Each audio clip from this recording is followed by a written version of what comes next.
고린도전서 7장 4절 말씀. 아내는 자기 몸을 주장하지 못하고 오직 그 남편이 하며 남편도 그와 같이 자기 몸을 주장하지 못하고 오직 그 아내가 하나니. 결혼이라는 얘기인데 결혼에 대한 이야기가 고린도전서 7장에 대한 이야기가 나오는데요. 그 중에서 결혼의 어떤 핵심, 결혼이라 하면 이런 거다라고 하는 결혼의 핵심이 나오는데 그게 바로 7장 4절입니다. 아내는 자기 몸을 주장하지 못하고 남편이 그 몸을 주장하게 되는 거고, 남편도 자기 몸을 자기가 주장하지 못하고 아내가 그 남편의 몸을 주장하게 된다. 이게 결혼이거든요. 결혼하기 전에는 어때요? 남자는 남자가 자기 몸을 주장하고, 결혼하기 전에는 여자가 자기 몸을 주장하잖아요. 근데 결혼하게 되면 뭐가 가장 많이 바뀌는 거예요? 남자의 몸이 여자가 주관하고 여자의 몸을 남자가 주관하는, 그게 이제 바뀌는 거죠. 그러면 어떻게 되는 거예요? 자기 몸이 자기를 위해서 있는 줄 알았더니 결혼하고 나니까 누구의 몸이 되더라? 상대방의 몸이 되더라. 그런 말이잖아요. 그죠? 그러니까 결혼이라고 하는 게 완전히 이제까지의 모든 삶을 바꾸는 행위죠. 그러니까 결혼이라는 게 사람이 누구를 만나느냐에 따라서 사람이 달라지는데, 그 누구를 만나느냐는 굉장히 중요한 겁니다. 왜냐하면 이제까지의 모든 인생을 완전히 바꿔가지고 인생을 다르게 살아가는 삶이 바로 결혼이기 때문에 그러는 거죠. 그래서 결혼이 굉장히 중요한데 성경은 결혼에 대한 이야기를 하고 있어요. 그래서 혼자 자기가 자기를 위해서 이렇게 살게 되면 그걸 뭐라고 그래요? 이건 자기를 위로하는 것이니까 그걸 거룩이라 그렇게 말을 해요. 그래서 자기가 자기를 위해서 거룩하게 살아가는 것을 경건이라 그렇게 말합니다. 그럼 그 경건, 그 거룩이라는 건 뭘 통해서 오는가? 디모데전서 4장 5절에 보니까 말씀과 기도를 통해서 거룩해진다. 그것은 누구를 위한 거다? 자기를 위한 거다. 자기를 위한 거기 때문에 자기를 위로하기 위해서 있는 거죠. 자기를 위로해서 있는 거, 자기가 자기를 사랑하는 거, 이거를 뭐라고 그러냐면 성경에서는 거룩이라 이렇게 말하는 거예요. 자기가 자기를 사랑하는 거를 거룩이라 말하는 거고, 그러면 성경에서 말하는 사랑이라고 하는 건 뭘까요? 사랑이라고 하는 건 상대방이 없으면 의미가 없는 게 사랑이에요. 그러니까 거룩은 자기 혼자 해도 되지만 사랑이라고 하는 건 혼자 할 수 없는 거예요. 상대방이 반드시 있어야 사랑할 수 있는 거거든요. 그래서 너희가 하나님을 정말로 사랑하라, 하나님을 몸과 마음을 다하여 정성을 다하여 하나님을 사랑하라. 그게 뭐예요? 이게 그렇게 사랑하라는 게 뭐 할 때 그 사랑하라는 거예요? 예배할 때 사랑하라는 거예요. 예배. 그러니까 자 봐봐. 너희의 몸과 마음과 정성을 다해서 뭐 어떻게 하라고? 사랑하라고. 사랑한다는 거 이거 어떻게 뭐 할 때 그 말을 쓰는 거예요? 예배할 때 그 말 쓰는 거지. 그러니까 네 몸과 마음을 다해서 정성을 다하여 네 영과 혼과 몸이 합해서서 하나님 앞에 예배해라. 그것은 사랑하라는 말이죠. 그게. 그러니까 혼자 거룩한 척하는 것은 예배가 아니란 말이에요. 그러니까 혼자 있는 것은 자기가 자기를 위로하고 혼자 경건하고 거룩하고 아무리 그렇게 해도 그거는 자위밖에 되지 않는다는 거죠. 자위. 그러니까 자기가 스스로 위로하는 것밖에 되지 않는 거예요. 그러면 자기한테는 만족이 있고 자기한테는 기쁨이 있겠지만 전혀 다른 이 몸에 원래 하나님이 만드신 목적이 있을 거 아니에요. 그래서 자위가 안 된다는 말은 이게 자기 몸을, 하나님께서 몸을 만드신 목적은 상대방을 위해서란 말이에요. 그러니까 성경에서의 창세기부터 요한계시록까지의 모든 가르침은 다 어떤 의미라겠어요? 부부에 대한 이야기잖아요. 그죠?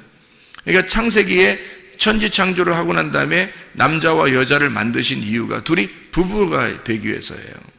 그리고 요한계시록에서는 결국에 새 예루살렘이라는 신부가 신랑 대신 예수님을 만나는 장면을 이야기하려고 성경을 쓴 것이니까 결혼이라는 것만큼 거룩한 것은 없는 거죠. 결혼이라는 것만큼 사랑이라는 건 없는 거예요. 성경에서. 그래서 하나님의 속성을 두 가지로 표현한다면 거룩과 사랑이다. 이 두 가지 속성을 가장 잘 나타낼 수 있는 게 바로 뭐냐면 스스로 자기를 거룩하게 하느냐, 아니면 남을 위해서 살아가는 사랑이냐, 이거죠.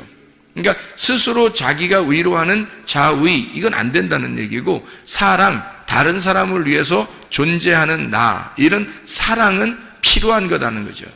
그러니까 사랑을 위해서 내 자신을 거룩하게 준비하는 거거든요. 자, 성경에서 음녀는 예수님의 신부가 될 수 있어요, 없어요? 없죠. 음녀는 예수님의 신부가 될 수가 없어요. 그러니까 거룩한 신부만 예수님의 신부가 될 수가 있거든요. 거룩한 준비를 하는 이유는 뭐예요? 신랑 되신 예수님을 만나기 위해서라는 거죠. 그럼 만나면 어떻게 돼요? 만나면 서로가 자기 게 아니라는 거죠. 자기의 거룩은 자기 게 아니라는 거예요. 그죠? 상대방 거라는 거야. 그럼 그분의 거룩함도 누구 거라는 거예요? 나를 위해서라는 거죠. 그럼 나의 거룩함은 주님을 위해서, 주님의 거룩함은 나를 위해서라는 거죠. 그럼 이걸 뭐라고 하면 예배라 그렇게 말하는 거란 말이에요. 제가 말하는 것은, 그러니까 이걸 사랑이라 그렇게 말해요. 그러니까 서로 사랑한다 라고 하는 이 말이 예배라는 거죠. 그러니까 예배라고 하는 건 서로 교통하는 것이고 서로 사랑하는 것이다. 서로 만나는 거다. 성경에서는 예수님을 아는 것이 영생이라고 그랬잖아요. 그럼 그 아는 것이 뭐라고요? 히브리 말로 야다라고 그랬죠. 그 야다라고 하는 건 어떤 의미를 가지고 있다고요? 야다 하면 아들을 낳아요. 그 야다라고 하는 게 동침이란 말입니다. 그 동침에서 알게 되면, 서로 하나가 되면, 서로가 자기가 자기를 주장하지 아니하고 자기 것을 상대방에게 줌으로써 그 상대방이 자기를 점령함으로써 그래서 갖는 야다죠. 그 야다를 하게 되면 하나님의 아들이라는 예수를 낳게 된단 말이에요. 그게 성경의 그 거룩함이에요. 그래서 성경에서 가장 거룩한 것은 결혼이에요. 부부라고 하는 게 가장 거룩한 거죠. 그래서 부부라고 하는 이 결혼이 가장 거룩한, 그 거룩한 아들을 낳는 것을 성경의 목적이라고 그러는 거죠. 성경의 목적. 그러니까 여러분과 제가 하나님의 아들이 되는 거, 하나님의 아들이 되는 것을 그렇게 만들어 나가려고 하는, 그게 하나님의 창조예요. 우리를 창조하신 목적, 그것은 우리를 하나님의 아들 삼아서 하나님의 아들로 만들어 나가는 거란 말이죠. 자, 뭐예요? 그러니까 그리스도와 교회가 서로 만나서 하나님의 아들이 만들어지는 거죠. 그리스도의 교회가 하나님의 그 그리스도의 몸이에요. 그러면 그리스도의 교회하고 신랑 되신 예수님하고 만나면 어떻게 돼요? 우리가 그 안에서 태어나는 거죠. 우리가 하나님의 아들로, 그 거룩한 하나님의 아들로 태어난단 말이에요. 그 신부라는 교회에서. 이해가 되겠어요? 그 신부인 교회가 어머니가 되는 거죠. 그래서 하나님의 아들이 태어나는 거니까. 그러니까 여러분과 저는 교회라고 하는 어머니를 통해서 그 어머니의 자궁에서 나온 하나님의 아들이 되는 거라는 거죠. 그러니까 교회가 얼마나 중요한 것이냐 하는 얘기입니다. 성경에서 그리스도와 교회를 빼놓고서는 성경이 이루어지질 못하죠. 신랑과 신부를 빼놓고서는 성경이 이루어지지 못하는 겁니다. 이게 무슨 음란한 이야기나 저속한 이야기가 아니에요. 이게 굉장히 거룩한 이야기입니다. 하나님 안에서 이것만큼 거룩한 이야기가 어디 있어요? 자기가 자기를 주장하지 못하고, 자기가 자기의 거룩을 위해 살지 아니하고, 자기가 자기를 위로하려고 살지 아니하고, 자기가 자기의 기쁨을 위하여 살지 아니하고, 상대방의 기쁨을 위하여 상대방에게 나를 포기하고 주는 행동이잖아요. 그런 행동, 그러니까 그걸 성경에서는 결혼이라고 그러는 거죠. 그래서 사랑은 가장 고귀한 거고 고결한 것이다. 그 사랑만큼 순결한 것은 없다는 것입니다. 그래서 사랑과 이 정욕이라는 음욕하고는 차이점이 뭐라 그랬어요? 음욕을 품었다. 사람들이 음욕이라는 말은 정욕이라는 거죠. 음욕을 품었다라고 하는 그 음욕이라는, 로마서 1장 26, 27절에 음욕, 오렉시스라고 하는 이 욕망, 남자가 남자를, 여자가 여자를, 자기가 자기를 위해서 살아가는 거, 이거를 하나님의 원래 순리하고 바꿨단 말이에요. 그래서 영리라 그렇게 말하는 거예요. 하나님의 순리는 하나님의 계획, 하나님의 울타리 속에서 하나님이 정하신 그 울타리 안에, 하나님의 계획 안에서 혼이 생각을 가지고 행동하는 걸 말하는 거예요. 그걸 순리라 그렇게 말하는 거고요. 영리라고 하는 건 그냥 자연적으로 자기가 태어났으니까 본능에 충실하여 사는 거, 그냥 본능적으로 살아가는 거잖아요. 그걸 영리라 그렇게 말하는 겁니다. 그러니까 쟤는 이렇게 본능적으로 사냐, 애가 그렇게 하는 건 영리로 사는 거예요. 그게 원래 자연스러움이 아니란 말이에요. 하나님의 그 자연스러움은 반드시 어떤 울타리를 쳐준단 말이에요. 울타리를 쳐주고 그 안에서 자유하라고 말하는 거죠. 그러니까 방탕과 자유는 차이가 있는 거죠. 사람들이 구분을 제대로 못하면 방탕과 자유가 구분이 안 되면 그냥 막 자유한 줄 아는데 그게 아니고 방탕이라는 건 울타리가 없는 자유함이고 자유는 진정한 자유는 울타리가 있는 자유함이란 말이에요. 그래서 울타리가 있는 자유함은 반드시 어디서 나오냐면 진리 안에서 나오게 돼 있죠. 진리가 있어야 그 안에 자유가 오니까 진리가 너희를 자유케 만든다 이렇게 말하는 거죠. 진리를 모르고서는 자유가 있을 수 없는 거죠. 진리를 모르는 상태에서는 다 방종이란 말이에요. 방탕함이란 말이에요. 이게. 그럼 우리는 이제 뭐를 설명하려고 하는 거냐면 이런 거예요. 음란이라는 게 사랑이라는 거하고 음란이라는 게 차이를 우리가 모르면 이게 차이를 모르면 음란과 사랑이라는 게 거의 뭐 같은 것처럼 보이잖아요. 육체적으로 보면은. 그런데 결혼이라는 어떤 울타리를 통해서 그 안에서 사랑이라고 하는 걸 나눈다면 이거는 음란이 아니란 말이에요. 이건 더러움이 아니라고 깨끗한 거라고요. 거룩한 거라고. 그런데 결혼을 벗어나서 이것을 결혼이라는 울타리를 벗어나서 자기의 그 정욕, 자기의 사랑을 갖다 나누려고 한다면 그것은 음란이라고 이렇게 말하는 거예요.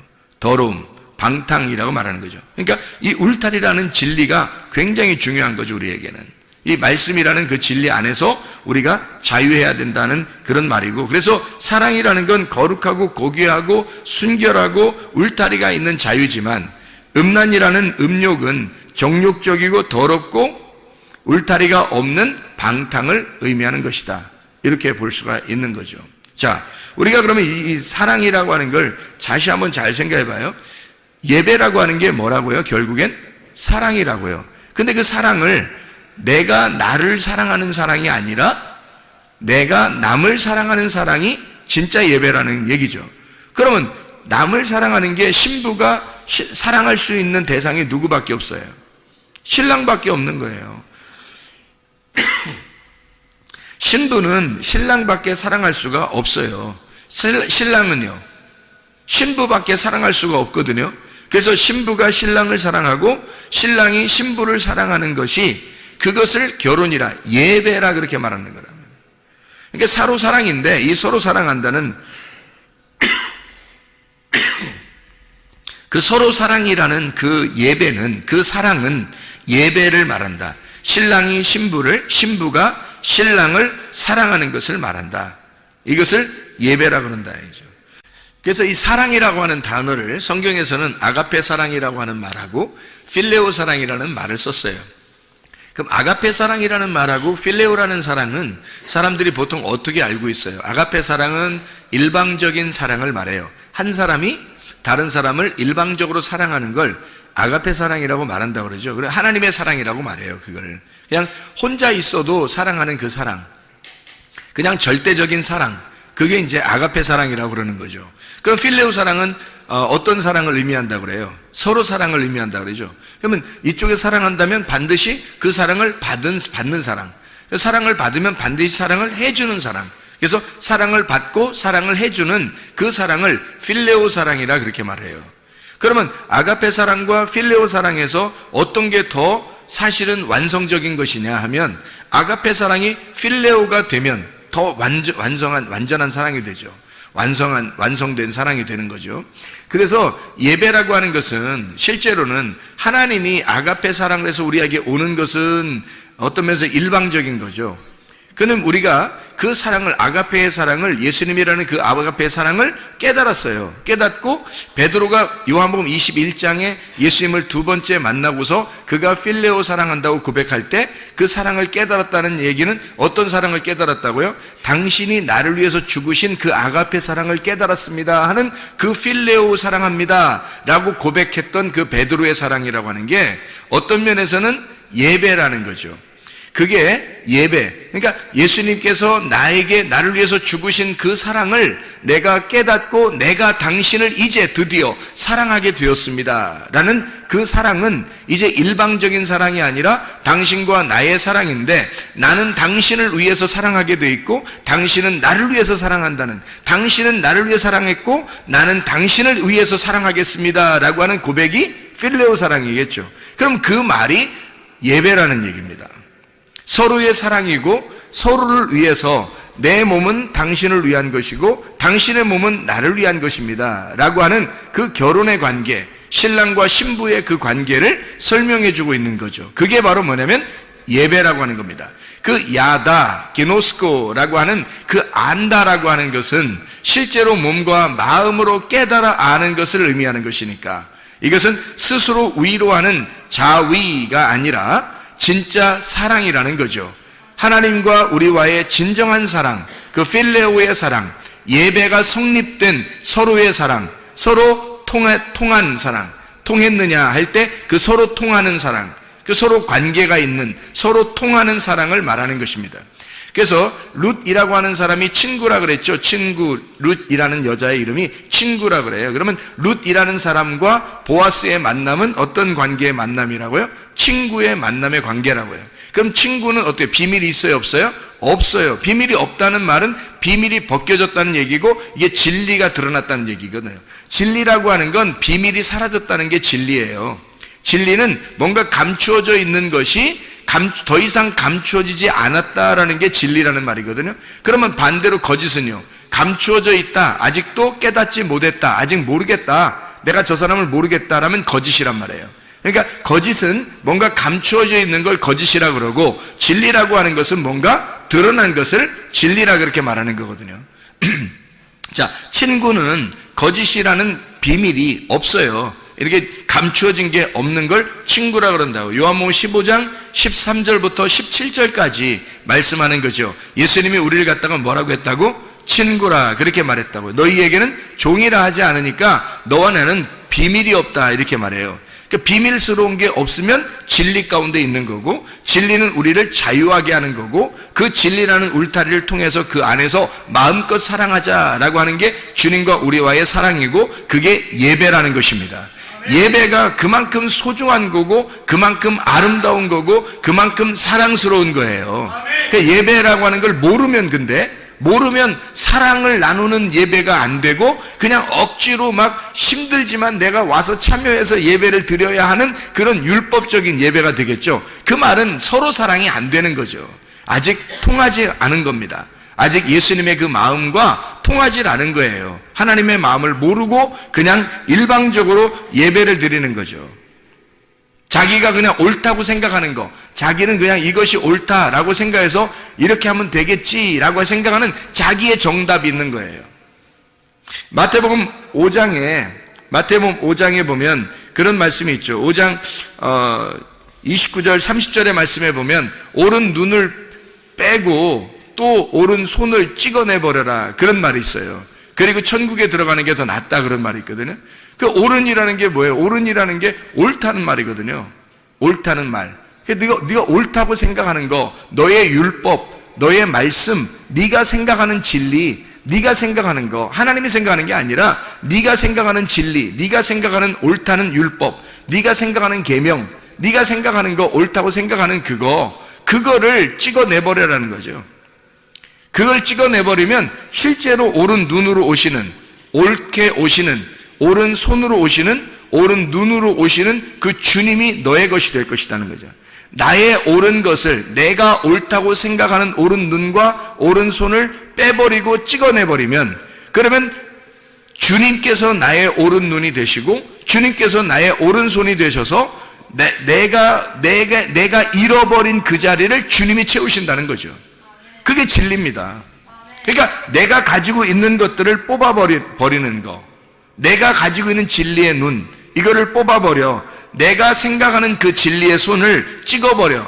그러면 주님께서 원하시는 주님이라는 진리의 눈, 주님이라는 진리의 손이 나를 그 진리의 눈과 진리의 손을, 옳은 눈과 옳은 손을 갖게 된다는 거죠.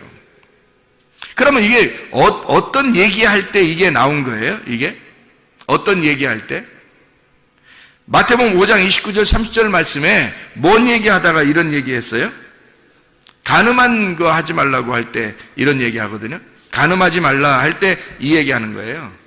간음하는 거에 대해서 얘기하다가, 그럼 간음하다는 것은 마태복음 5장 21절에는 뭐라고 그래요? 살인하지 말라 그렇게 말하죠. 마태복음 5장 27절에는 간음하지 말라 그러거든요. 성경에서 가장 대표적인 율법, 가장 대표적으로 우리에게 가장 대표적으로 하지 말라는 게 뭐냐면 살인하지 말라는 말하고 간음하지 말라는 얘기거든요. 그러면 살인하지 말라, 간음하지 말라, 이게 왜 그럼 그 두 가지가 이렇게 같이 써 있죠? 그게 우상숭배이기 때문에 그런 거예요. 예배가 잘못되면 우상숭배가 되잖아요. 그렇죠? 예배가 잘 되면 하나님 앞에 예배 드리는 것이 되는데 예배가 잘못되면 다 우상숭배가 돼버리죠. 그러니까 우상숭배하지 말라는 그 말이에요, 이게. 그러니까 살인하지 말라, 우상숭배하지 마라, 간음하지 마라, 우상숭배하지 말라는 얘기예요. 그러니까 이게 결국에는 하나님이라는 그 진짜 남편을 버리고 다른 남편 따라가지 말라는 얘기예요. 그러니까 하나님 앞에 다른 남편 따라가, 하나님 앞에서 네가 다른 남편 따라가면 간음이죠. 다른 남편을 위해서 섬기게 되면 우상 숭배가 되죠. 제사가 되죠. 그게 살인이라는 거죠. 하나님은 어떤 동물을 잡아들이라고 하나님이 원하시는 게 아니잖아요. 예수 그리스도라는 자기가 아들을 갖다가 우리를 위해서 아들을 선물로 주신 그 선물을 가져오라는 거 아니에요. 그 아들, 자기가 우리에게 주신 그 아들을 가져오라는 거거든요. 그걸 예배라 그러는 거예요. 그런데 사람들은 동물을 하나 잡아서 드리면 그게 예배인 줄 알았다고, 사람들이. 구약에서는. 그래, 그걸 뭐라고 그러면 연기를 피운다, 제사 드린다, 희생제사한다. 이게 뭐냐면 살인이라는 단어거든요. 그 살인이라고 하는 게 희생제사란 말이에요. 간음이라고 하는 건 다른 남편 따라가는 거고요. 그래서 하나님인 줄 알고 다른 남편을 갖다 열심히 섬겨, 이게 바알 숭배예요. 하나님인 줄 알고 열심히 섬겼는데 그게 자기들은 열심히 섬긴다고 했는데 그게 알고 보니까 바알 숭배가 되어버리는 거죠. 바알을 따라가. 바알이라는 단어가 뭐냐면 남편이라는 단어거든요. 그러면 하나님이 바알 숭배한 사람들 왜 자꾸 이렇게 책망하고 저주하고 그들을 갖다가 이렇게 심판하고 그러죠? 바알이라는 그들은 자기들이 그게 남편인 줄 알고 그게 하나님인 줄 알고 그렇게 섬긴 거거든요, 그게. 그런데 하나님은 그 바알이라는 것을 갖다가 섬기지 말라는 거예요. 책망하고. 왜 그렇게 말하냐면 바알이라고 하는 게 남편은 남편인데 다른 남편인 거죠. 하나님이라고 하는 남편은 원래 보이질 않아요. 근데 사람들이 보이지 않으니까 보이는 남편을 따라가는 거라고. 보이는 남편을 따라가서 그 바알이라는 것을 남편인 줄 알고 하나님인 줄 알고 따라가 섬긴 거예요. 그걸 하나님께서는 뭐라고 그러냐면 그걸 살인한 것이다. 너희들이 예배드린 것은 다 살인한 것이다. 그것이 간음이다. 그것은 우상숭배에 해당하는 것이다. 진정한 예배를 드린 게 아니고 영적인 예배를 드린 게 아니다. 영과 진리로 예배를 드려야 하나님 받아주시는데 이런 잘못된 살인 그리고 잘못된 간음을 통해서 하나님 앞에 우상숭배로 예배를 드린 것이다. 예배가 성립되지 않았다는 얘기입니다. 자, 어떤 게 그럼 예배라는 거예요? 하나님이 원하시는, 하나님이 기뻐하시는 예배라는 건 뭘 예배라고 그러는 거예요, 그럼? 자, 살인하지 말라, 간음하지 말라가 이게 예배를 제대로 드려라는 얘기고 우상숭배하지 말라는 얘기인데, 그러면 이거 진짜 예배는 어떤 거냐고, 그럼? 진짜 예배는요? 진짜 예배는 어떤 거예요? 룻이 보아스를 만나서 사랑하는 걸 진짜 예배라 그러는 거라고요. 그러니까 제대로 룻이 보아스를 알고 보아스가 룻을 아는 거, 서로 야다하는 거예요. 예수님이 나를 알고 내가 예수님 아는 거, 그 진리 가운데 그분을 알게 된 거, 그거를 예배라 그렇게 말하는 거라고요. 그러니까 그걸 모르는 거는 열심히 우리가 희생제사하고 간음하고 이렇게 바알 숭배하고 하나님이라고 믿고 이렇게 다 하는데 그게 다 우상숭배라는 거죠. 잘못된 예배를 드린다는 거예요. 진정한 예배는 뭐냐면 하나님을 아는 거예요. 룻이 보아스를 아는 거, 보아스가 룻을 아는 거. 둘이 한 밭에서, 같은 밭에서 만나서 서로 사랑을 나누는, 서로 알게 된 것, 그것을 예배라 이렇게 말하는 거죠. 그러니까 예배라고 하는 것은 아주 단순합니다. 하나님을 아는 걸 예배라 그렇게 말하는 거예요. 하나님은 우리에게 자기를 알려주기를 원하시고, 하나님께서 우리를 잘 아시고 우리도 주님을 잘 알기를 원하셔요. 다시 말하면 둘이 사랑하기를 원하시는데, 하나님은 나를 위해서 자기 몸을 주시고요. 그러면 우리는 어떻게 돼요? 나는 하나님을 위해서 내 몸을 드려야 된다는 거죠. 자, 내 몸이 내 거가 아니라 누구 거라고요? 아내는 내 몸이 내 거가 아니라 누구 거예요? 남편 거라고요. 남편은 자기 몸이 자기 게 아니라 누구 거예요? 아내 거라고요. 그러면 그리스도께서는 나를 위해서, 그 신랑 되신 그리스도는 나를 위해서 자기 몸을 주셨고, 나는 내 몸을 누구를 위해서 드려야 돼요? 예, 그리스도를 위해서, 신랑 되신 그리스도를 위해서 내 몸을 드려야 된단 말이에요. 이거를 내 몸은 내가 주장하지 못하고 그리스도께서도 그리스도의 몸을 자기가 주장하지 못하는 거예요.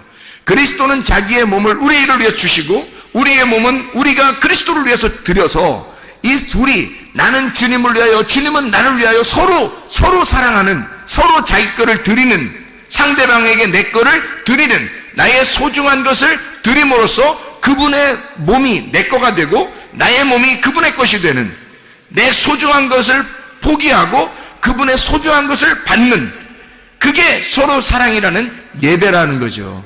그게 거룩입니다. 이게 진짜 결혼이라고 하는 거고요. 결혼해서 사랑하는 야다, 아는 것, 이것을 예배라고 그렇게 말하는 것입니다. 예배는 그러니까 어색한 거나 율법적인 거나 어려운 거나 힘들고 어려워 죽겠는데 할 수 없이 내가 예배 드리러 가야 돼, 이런 게 아니에요. 이게 사랑이에요. 사랑을 나누는 거라고.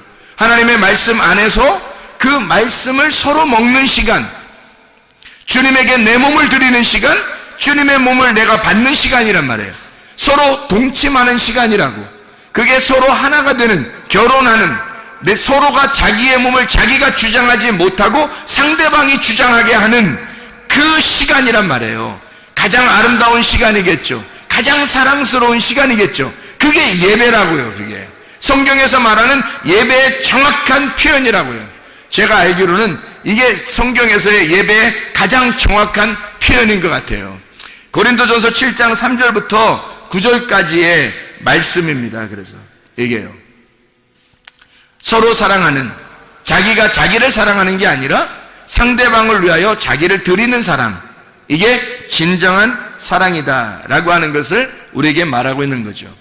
고린도전서 10장 1절부터 22절까지의 말씀을 여러분 이렇게 보면요, 고린도전서 10장 1절부터 22절까지의 말씀에 보면 거기에 홍해 바다를 건너는 침례가 나오고요, 영적 음식, 신령한 음식을 먹는다는 말이 나오고, 영적 음료, 신령한 음료를 먹는다는 말이 나와요. 이게 다 뭐냐면 성경에서 여기 고린도전서 10장에 1절부터 22절까지의 말씀은 다 같이 우상을 얘기하는 겁니다. 너희가 신령한 음식을 먹고 신령한 음료를 마시고, 그리고 이 침례를 너희가 받았다 할지라도 그것은 다 무슨 행위냐면 외적인 우상 숭배라는 겁니다. 그거는 형상이라는 거죠. 우상이라는 겁니다. 형상. 그건 하나의 그림자예요.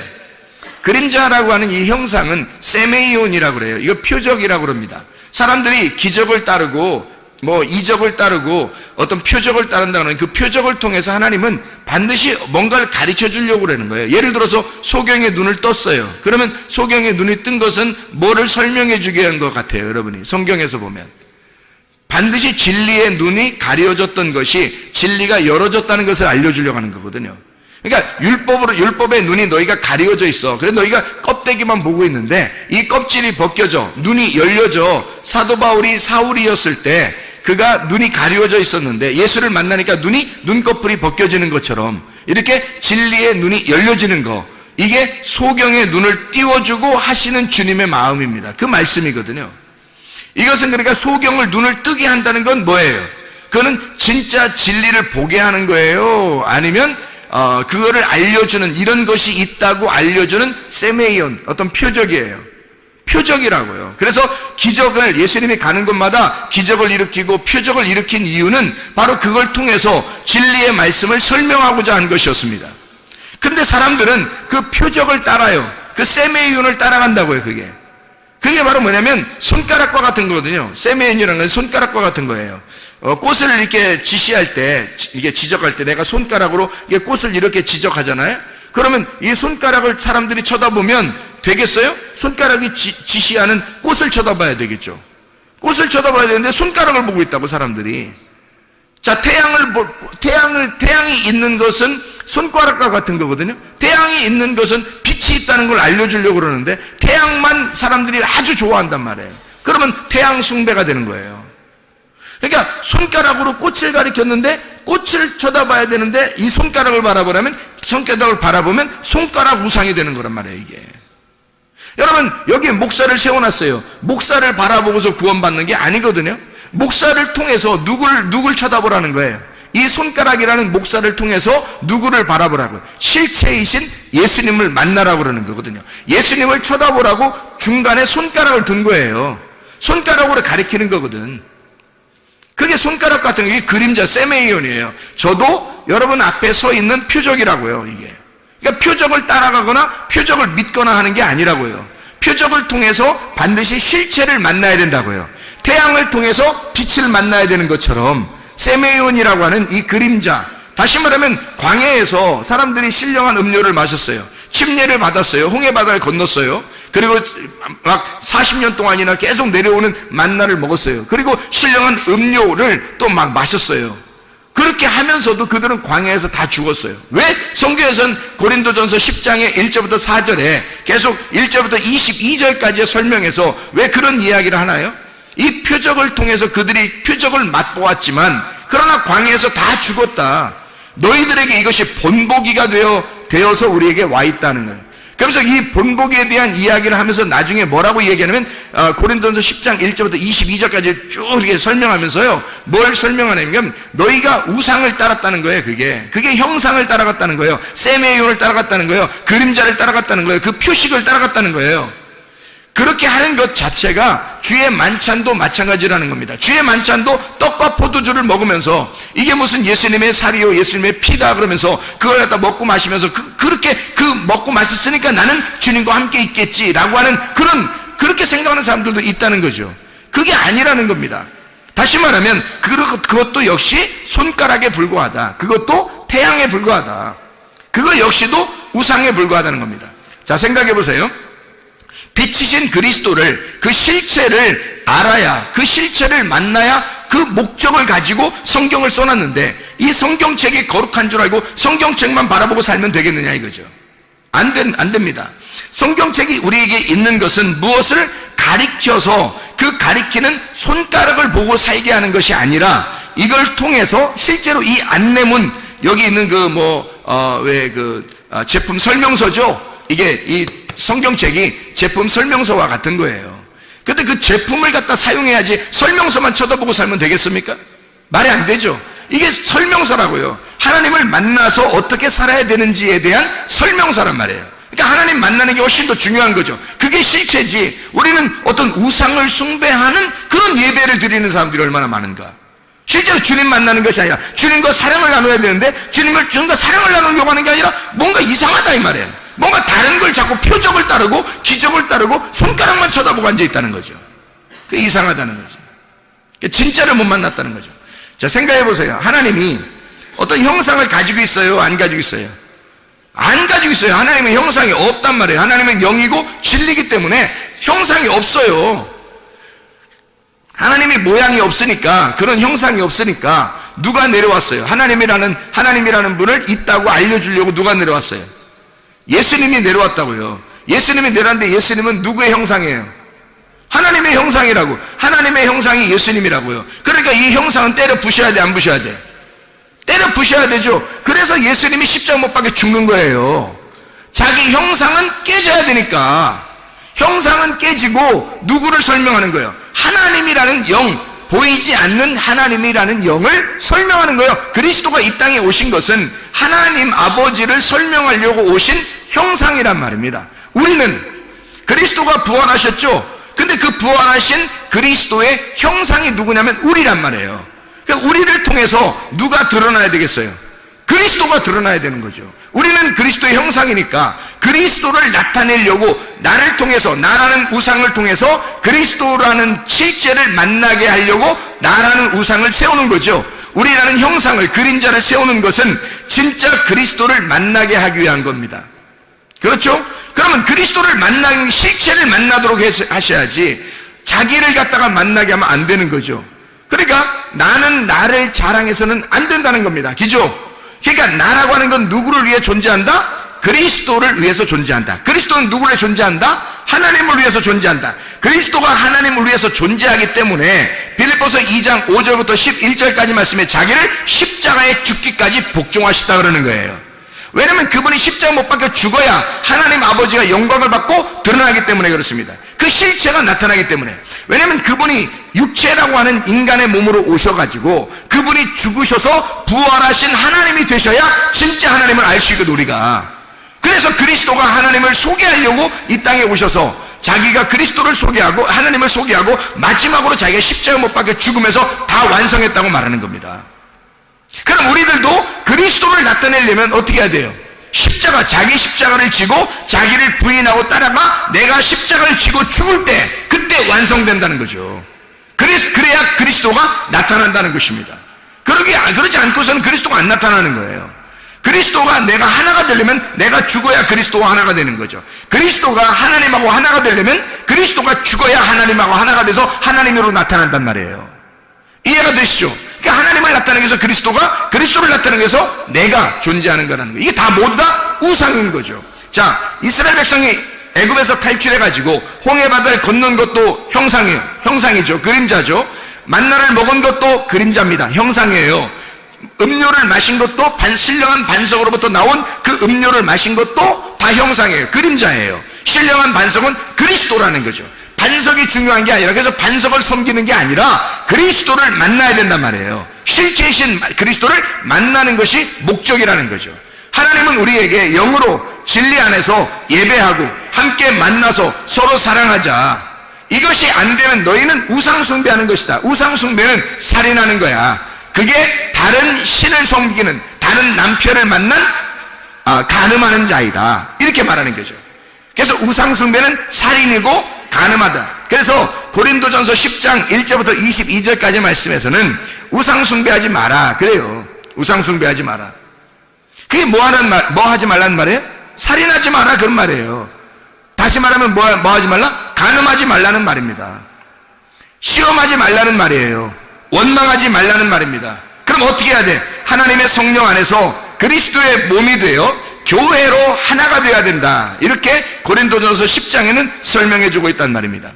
교회 안에서, 그리스도 안에서 우리가 그리스도의 몸이 되어 교회로 하나가 될 때 이걸 깨닫게 된다는 거예요. 그렇지 않으면 절대 깨닫지 못해요. 자기는 자기가 자기를 사랑해서 자기가 자기를 위해서 살게 되면 절대 상대방을 이해할 수가 없습니다.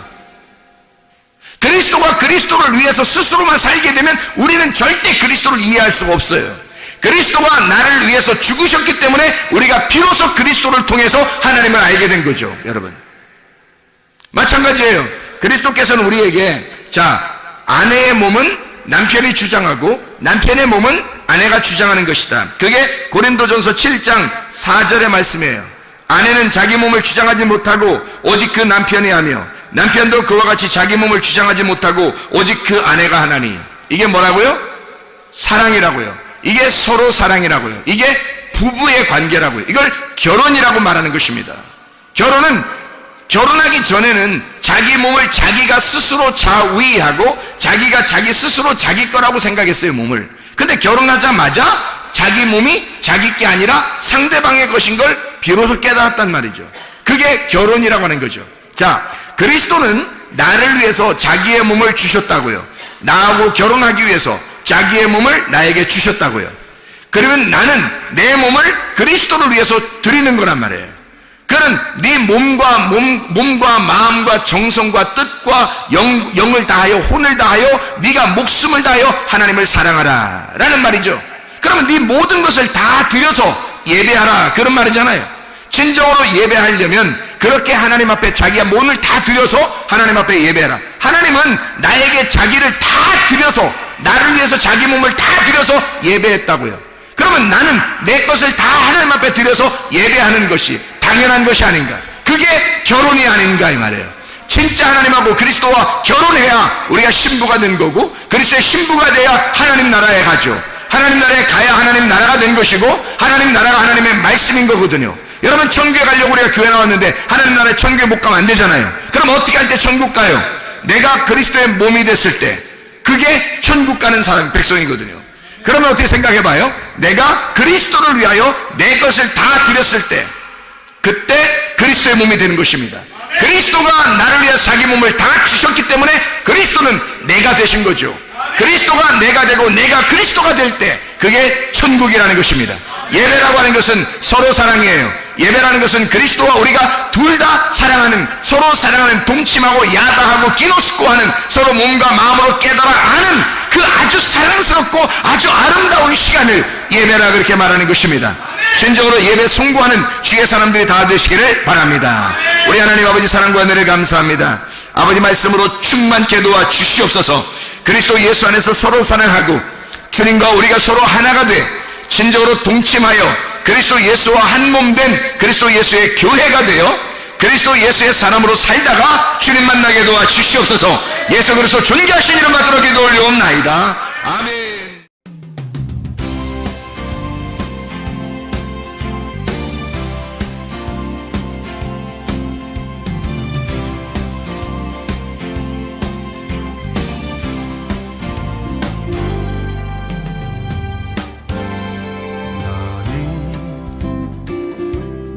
너머로 뻗은 나무 가지에 푸른 열매처럼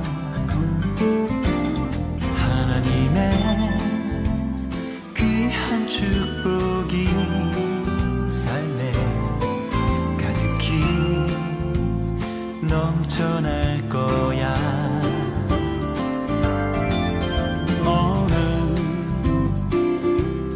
시련이 와도 능히 이겨낼 강한 발이 있어.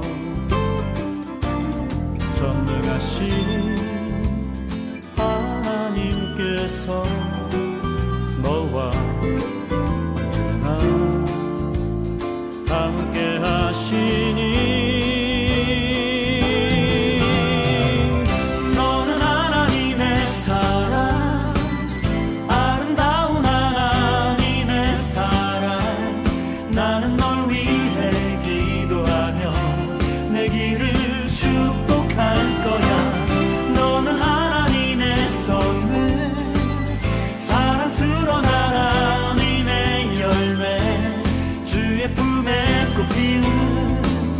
나무가 되어줘.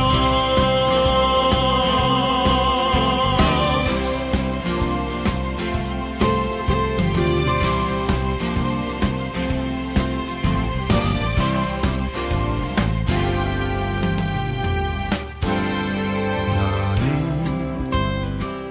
담장 너머로 뻗은 나무 가지에 푸른 열매처럼 하나님의 귀한 축복이 삶에 가득히 넘쳐날 거야. 너는 어떤 시련이 와도 능히